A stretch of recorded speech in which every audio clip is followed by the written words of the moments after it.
The allegations Meghan has made are simply not true. Her account does not reflect what actually happened, and it has led the public to a deeply misleading impression. That version of events has no basis. Have you ever felt like a door was slowly closing on you, and there was nothing you could do to stop it? Imagine you are sitting in a beautiful house in sunny California. You think that even though you moved far away, you still have a small, invisible string connecting you to your old life and your famous family across the ocean. You believe that no matter how many arguments happen or how many mean things are said in the news, that one little string will never break. But then a delivery person walks up to your door. They hand you a very fancy, thick envelope. Inside is a letter that changes everything. It is a letter that says you are no longer allowed to come inside. It says the locks have been changed and the person who changed them is your own brother-in-law, the man who will one day be the king. This is not just a story about a family fight. This is a story about the moment a bridge was burned down for good. This is the moment Meghan Markle realized that her life as a royal was not just over, but that the door was locked tight from the other side. Today we are going to talk about a secret letter, a big decision by Prince William, and the day the last royal tie finally snapped into two pieces. Most people thought the story of Meghan and the royal family was already finished, but Meghan did not think so. She believed in her heart that one small and very fragile connection to the royal world had survived through everything. It had survived every TV interview she gave, every mean thing people said, every big fight between the family members, and even her move all the way across the big Atlantic Ocean to California. She thought there was still a tiny path back to the palace if she ever needed it. But then a special letter arrived at her home. It was sealed tight and looked very official. Inside was a choice that she never thought Prince William would actually make. With just one quick scribble of his pen, the man who will be the future king ended her ability to use any royal groups, look at the family's old papers, get invited to big ceremonies, or even talk to the palace through private ways. This was not a soft warning to tell her to be careful. This was a final act. It was like he took a pair of giant scissors and cut the last string that held her to the monarchy. Before we talk more about what this big change means for the royal family, please make sure to click the subscribe button so you never miss a single update about these stories. Meghan had not been a working member of the royal family for many years, but she still had a few small ways to stay connected. There were a few people she could still write to at the palace. She was allowed to ask to see old records and papers from the time when she was a duchess. Also, the charities that work with the royals still treated her like she was a part of the team, even though she was far away. These small things did not give her a lot of real power to change the world, but they were very important to her feelings. To her, these small links were like a sign that one door was still left unlocked. She felt that as long as she had these things, she was not truly an outsider. But when William sent his formal order, he destroyed that belief completely. He made it clear that she was no longer on the guest list for the royal family's life. A directive is a very fancy word for a written order that tells the palace workers exactly what they must do. This order from William told everyone that Meghan was no longer allowed to use any royal communication lines. She could no longer talk to the people who run the charities. She could not ask to see old files in the archives, and she would not be invited to big royal events in the future. The letter also said that no one was allowed to change these rules unless Prince William himself said it was okay. Meghan sat at her kitchen table and opened the cream-colored envelope. Her husband, Harry, was standing right there across from her. She had to read the first part of the letter twice because she could not believe what the words were saying. She slowly put the paper down and spoke very quietly. She told Harry that William had removed every single thing she had left. She felt a deep shock, and then that shock turned into a hot anger when Harry did not say anything back to her right away. Harry picked up the piece of paper and looked at it. He saw his brother William's name signed at the bottom. The words in the letter said that this split was permanent, which means it would last forever and never change. Harry held onto the edge of the table very tightly. He understood that this order was about more than just his wife. It was also about their children, Archie and Lily. This letter made the very last symbolic thread between his children and the royal family much weaker. It felt like the place he used to call home was becoming a place where his children were no longer allowed to belong.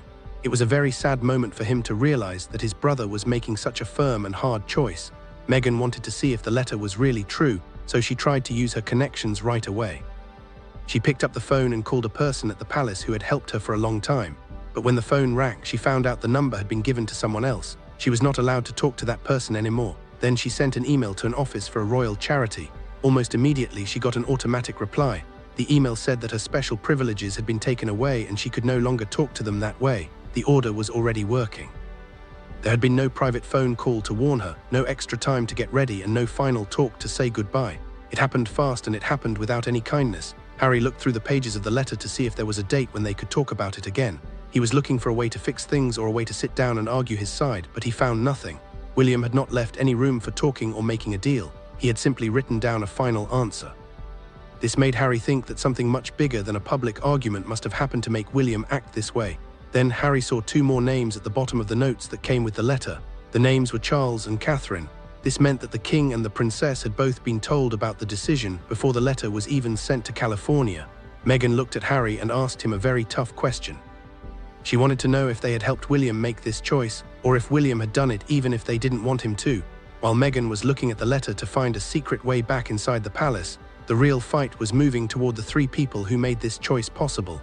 The order looked like it was just about rules and paperwork, but it was actually about much more than that. Behind every sentence in that letter was a story of two brothers who used to be best friends but were now broken apart. It was a story about a marriage that was defined by living far away from home. It was about a future king trying to protect the monarchy, and a father watching his two sons move further and further away from each other. To Meghan, this letter looked like a punishment. To William, it looked like a way to keep the family safe. Harry felt like he was being left behind, and King Charles saw the sad result of a fight he had tried to stop for a very long time. They all knew the truth, this was personal. The family itself had become a place of war. Meghan knew that the small links she had left didn't give her any real power to make rules. However, those links were still very important to her because of what they represented. They were like a badge that proved she had once been a part of the royal world. They showed that even though she had quit, moved away, and had many arguments, her history could not be erased. Losing those links felt like more than just a change in rules. It felt like someone had reached into her past, grabbed her memories, and put them in a box where she could never touch them again. It was a very painful feeling to have your own history taken away from you by someone else's signature. William saw the same links in a very different way. As the person who will be the next king, he believed that any messy or unclear rules were dangerous. He thought that if the lines were not clear, it would lead to more fights and more problems in the news. He felt that his job was to protect the crown and the future of the monarchy. To him, making firm boundaries was not about being mean or getting revenge. It was about safety. He believed that if Meghan still had any access to the palace, there would always be a risk of more trouble. He wanted to close every open door so that the family could finally have some peace, even if that peace came from staying far apart. Meghan told Harry that she thought the order was an attempt to rewrite their history and change what really happened. Harry was standing in their living room in California, and he answered her very carefully. He told her that maybe William wasn't trying to change the past, but was instead trying to stop the past from controlling what happens in the future. These words surprised Meghan because Harry didn't sound angry. Instead, he sounded like he finally understood why his brother was doing this, even if it was very sad. It was a moment where Harry seemed to see things from William's point of view for the very first time. King Charles read his copy of the letter all by himself. He took off his glasses and sat in silence for a long time as he looked at the page. He loved his son Harry very much, but he could no longer ignore the truth. He had tried many times to make peace and build trust again between Harry, Meghan, and the rest of the family, but it had not worked. Every time they tried to be peaceful, it would stay quiet for a little while, and then another big fight would happen. It was a very hard thing for a father to admit, but he knew that something had to change. He knew that the constant fighting was hurting the family and the country. Catherine, the Princess of Wales, had a small but very important role in this big decision. She did not write the whole order, but she did look at the parts about how the family writes letters to each other. She even wrote a small note by hand on the document. She asked that the personal history of the children, Archie and Lily, be kept safe even after Meghan's rights to see them were gone. William made sure to keep these two things separate. The children were still part of the royal family because they were born into it, but their mother could no longer use their names to get into palace offices or look at private files. The rule was about who could go into the building, not about who was part of the family tree. As Harry kept reading, he saw a phrase that was repeated on several pages: the Windsor incident. There was no explanation of what that meant. He looked at Meghan and asked her about it, but she did not give him an answer. Even though the order was signed in London, the real reason it happened was because of one private meeting at Windsor. That meeting was the moment when everyone's suspicion turned into a point of no return. It was the moment when trust finally died. In every big family fight, there is usually one moment that makes the whole split feel like it was always going to happen. For William and Meghan, that moment happened during a meeting about a memorial that was only supposed to last 20 minutes. There were no cameras at that meeting at Windsor, and there was no big public fight afterward. But during that short time, one request was made, one refusal was given, and one sentence was spoken next to a cabinet full of old papers. That was all it took to convince Prince William that they could no longer have informal rules. People who later looked at why the family broke apart would always point back to that one meeting. It was the exact second when the last royal tie started to snap. Meghan had come to Windsor to talk about the records from the years when she was a working royal. They were supposed to decide which photos, letters, and files she could use for her own future projects. A memorial consultation is just a fancy way of saying a private meeting to look at old papers from someone's time serving the royal family. William had said it was okay to have this meeting because he wanted to handle the old arguments quietly. He did not want another big fight in the newspapers, but he had one very clear rule: no private family letters, secret notes from staff, or private medical information could ever leave the room. Meghan said she understood the rule at first. But then she asked for copies of letters that were sent between her, Charles, and other palace officials after her wedding. The person in charge of the papers said no. When the worker said no, Meghan turned to William. She asked him if the family was afraid of her having proof of how she had been treated. She was upset and felt like they were hiding things. William answered her very firmly. He told her that private letters are not weapons to be used in a fight. Reopened the door, Meghan and pushed back Charles her did chair not and stood up. overrule his She heir. told him that maybe the For the family first should have time, acted better if they were so worried about people reading their letters one day. That one sentence changed everything in the room. William's face became very hard and cold, and the person taking notes stopped writing. What was supposed to be a simple talk about old papers had turned into a direct threat about the future. After Meghan left the room, a staff member found something very upsetting. They found that a special app on a phone or tablet had been turned on. It was a transcription app, which is a tool that can listen to people talking and turn their words into written text. No one could prove that she had copied any secret papers, but just the idea that she might have been recording the meeting was enough to break all the trust that was left. William decided right then that they could no longer trust Meghan with anything private. Harry did not know all the details of what happened. Meghan told him the meeting was stressful, but she didn't mention the recording app. When William later sent Harry a warning, Harry thought his brother was just being too controlling. William did not say much after that. He went back to the room where the papers were kept, and he closed the cabinet himself. He told his secretary to look at every single privilege Meghan still had and figure out how to take them away. He hadn't signed the paper yet, but he knew exactly what he was going to do. The door at Windsor had closed quietly, but the fight it started could no longer be hidden by lawyers or fancy words. William could have let the letter do all the talking, and Harry could have let his lawyers answer for him. Instead, the two brothers decided to meet in person, in a room where their old love and their new anger could finally face each other. There were no helpers there to make the words sound nicer, and there were no cameras to make them act polite. One brother demanded that his wife be treated with respect. The other brother insisted that respect did not mean she could have access to a family business she had been fighting against. Neither man was ready to give up. Harry asked for the meeting just a few hours after he got the letter. William agreed, but only if they met alone in a very safe and private royal house. This meant there would be no recording devices and no prepared speeches. It was just two brothers in a room with their memories. Harry went into the meeting wanting to stop the order from happening. William came into the meeting ready to explain why the order was necessary for the future of the monarchy. He made it clear from the very start that he would not change his mind just because things were emotional. Harry put the letter on the table and asked his brother if he really had to humiliate Meghan just to protect himself. William stayed standing and told Harry that he wasn't protecting himself. He was protecting the family from a situation where there was no trust left. These words brought up many years of bad feelings between them. Harry told William that he was using his power as a future king to win a personal fight. William answered by saying that Harry always asked for the family to be loyal to him, but then he let their private lives be used as stories for the public to read. Harry got so upset that he stood up quickly, and his chair fell over on the floor. He said Meghan was being treated like she was guilty before she even had a chance to speak. Then William told Harry something he didn't know. He told him that Meghan had been offered a different deal months ago. It was a deal that would have let her keep some connections, but she would have had to promise not to use royal materials for her own business projects. Meghan had said no to that deal. This news made Harry stop and think. He knew there had been some talks, but he didn't know how much had been offered to her. William then admitted that King Charles had asked him twice to wait before cutting Meghan off. Their father still hoped they could find a way to be a family again. But after the Windsor incident with the recording app, William felt that waiting was no longer the kind thing to do. He felt it was dangerous. Harry walked toward the door, but then he turned around one last time. He asked if a private apology from Meghan would fix things. William's answer was quiet and not angry. He said that forgiveness is something personal between people, but access to the palace is about the rules of a big institution. An apology might fix the pain, but it couldn't fix the broken trust. William's choice was not just about being mad. It was about a big responsibility that was moving onto his shoulders. As the person who will be king, he has to take care of the monarchy, and the fights with Harry and Meghan had become a big problem for the whole organization. They affected the archives, the charities, the staff, and the way the world looked at the royal family. William believed that if he was weak now, it would lead to total chaos later. King Charles had been giving more and more work to William, especially the hard jobs like making long-term plans for the family's history and authority. When William wrote the directive, he was using the power he already had behind the scenes. He wasn't just trying to get revenge. He wanted to make sure that the rules were the same for everyone. The palace workers were often confused about whether they should help Meghan or not.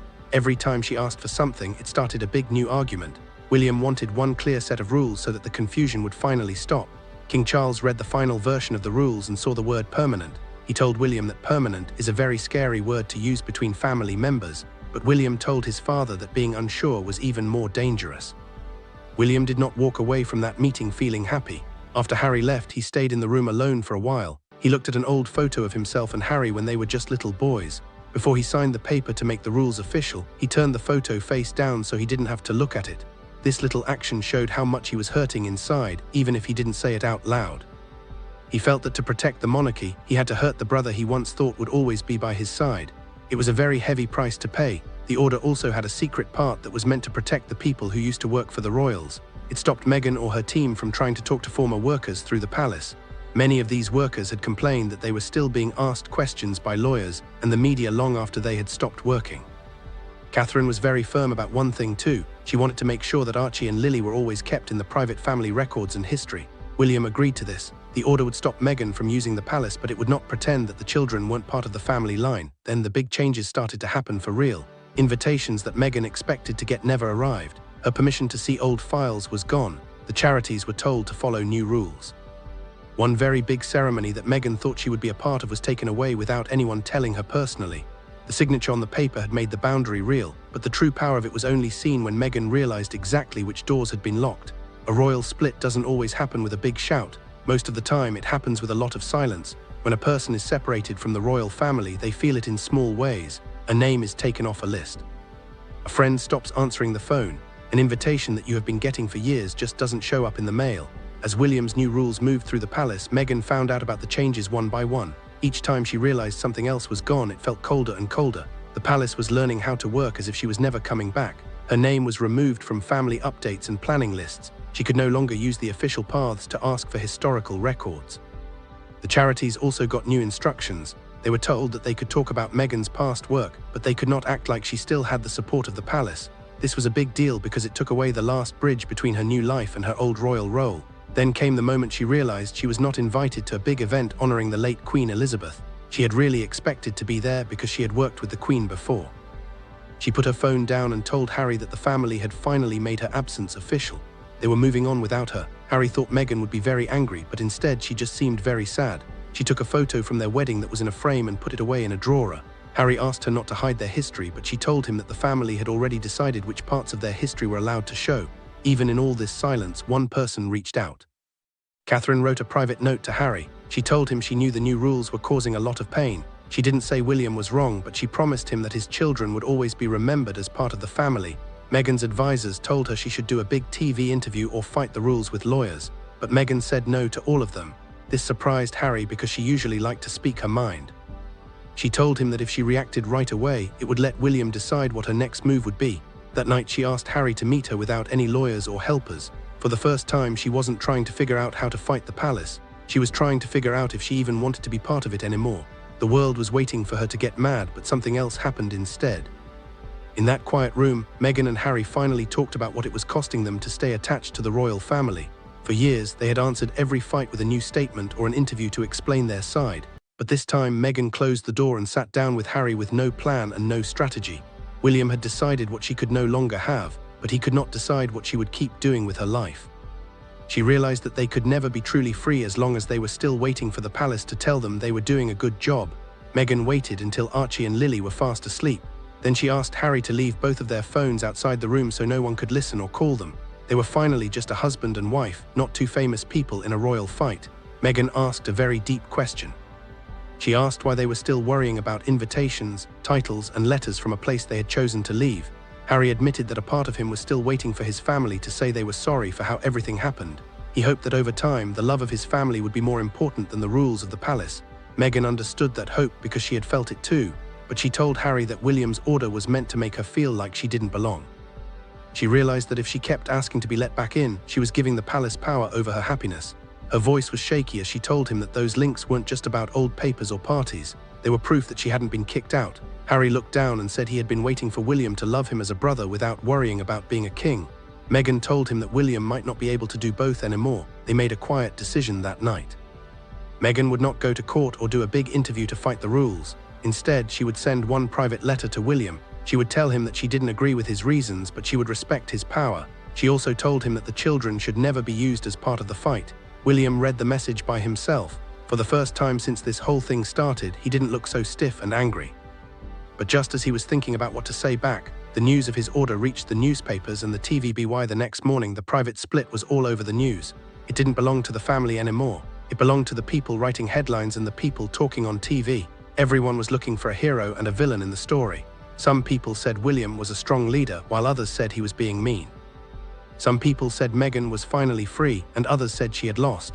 But one photo in the paper showed the real truth. It was a picture of the two brothers walking in different directions. The headline said, "The last royal door closes." A big news station confirmed that Meghan could no longer use royal records or charities, but they also made sure to say that Archie and Lily were still princes and princesses. This was important because it showed that the rules were about the business of being royal, not about the blood in their veins. The children were still part of history, even if their mother was no longer part of the palace's daily work. Buckingham Palace said the changes were just to make the rules clear since Harry and Meghan weren't working royals anymore. They didn't say anything about the recording app or the fight at Windsor. Public opinion was split right down the middle. Meghan's fans thought the palace was being unfair and trying to hurt her. William's fans thought he was right to make clear rules. Harry watched all of this on the internet and on TV. He realized that his family's private sadness had become a form of entertainment for people who didn't even know them. King Charles saw the newspapers at breakfast and saw the big picture of his two sons. He folded the paper and asked his helper to take it away. He couldn't stand to look at how far apart his boys had grown. Meghan was offered many chances to do big interviews on TV, but she said no to every single one. Instead, she put out one short statement. She said that her family was going to move forward and live their own lives without asking for permission. By staying quiet, she didn't give the news the big fight they were looking for.